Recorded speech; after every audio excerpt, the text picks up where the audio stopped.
Good morning, afternoon, or evening, ladies and gentlemen. Whether you're enjoying today's video with a cup of coffee, afternoon lunch, or a dinner, or if you're just using my voice to fall asleep too, it's all good and well. Thank you so much for swinging by the channel, guys. Appreciate everyone who checked out yesterday's video. Thank you for everyone who left a like. It does help out the channel a lot. And we got a few new subscribers, so welcome you guys, girls. So today we have a couple of stories that we have to talk about with you guys. We have a PSVR2 price discussion. We're also gonna take a look at Bluebox's newest controversy that's been hitting the interwebs.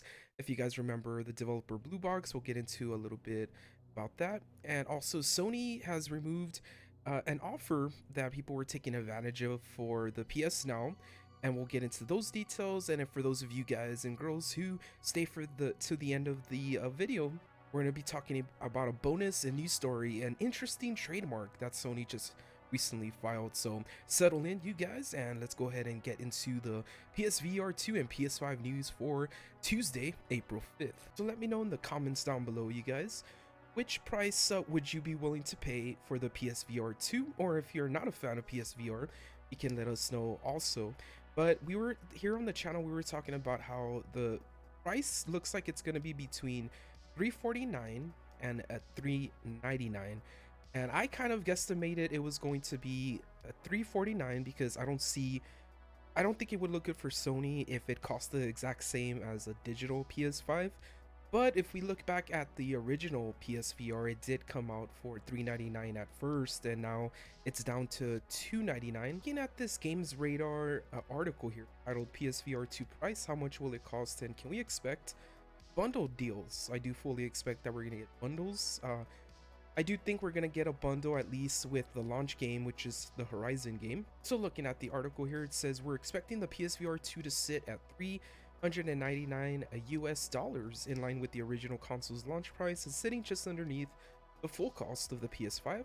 There is, however, speculation that the new generation will max out that sub $500 range, hitting $499. That's a little bit too high up there. What do you guys think? I don't think I actually would make the jump for VR2 if it ends up being the same price as a disc PS5.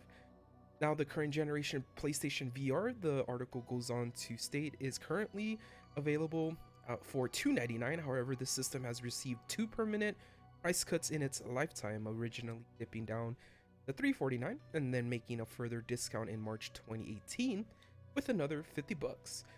So we're still waiting on word now, and we talked about this yesterday. In case you guys didn't get a chance to hear yesterday's video, we did talk about the PSVR 2 state of play is incoming, and we should be hearing about it later this week, if not by next week. All right, moving on to our next topic. We're looking at this article on PlayStationLifestyle.net. We're reading that abandoned PS5 creator Hassan, who leads Bluebox Game Studios. This is the name of the game. I didn't really mean to make that rhyme, but it kind of just worked out that way. But Abandoned is the game that Bluebox is supposedly working on. Tweeted out the last couple of days that they are still working on it, and then they did a poll asking if people wanted to see an actual gameplay reveal. I feel like they're just playing with everyone at this point, but that poll actually got over 40,000 people who voted on it. So Abandoned is still a game that a lot of people are interested in. Whether it's an actual thing or not is yet to be seen. But continuing with this article here, it says abandoned PS5 developer reached out to Konami after Silent Hill speculations. Abandoned has been delayed yet again. The article goes on to say the good news, we might actually see some work in progress soon. Bluebox held a poll on Twitter over the weekend asking followers if they want to see some development footage of the prologue. And they went on to say, just to be clear, we'll show off gameplay, but with some limits. The studio wrote, just don't expect a full representation. Well, what are they gonna represent? I'm not understanding what they mean. They don't want to show off the whole game, but yet they do want to give us a gameplay, but with some limits, or they're gonna just give us like a 5-second look at it. That's what it seems like right now. Let's go right into the deal, the PS Now deal that a lot of people were cashing in on. Mario 64 giving us the heads up that they Sony was actually, after they announced the new PS Plus service, They said for those people who had a PS Now subscription, that subscription would get upgraded to PS Plus Premium. That's the one that's $17.99 a month. And what they were doing was they were also selling a year's worth of PS Now for $60. So in attempting to get ready for it, PS Now subscriptions were flying off the shelves because people wanted to kind of bank on PS Now subscriptions. Sony did not specify if they were going to limit how many years they convert.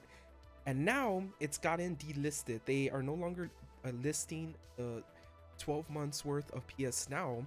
They're only offering the monthly subscription.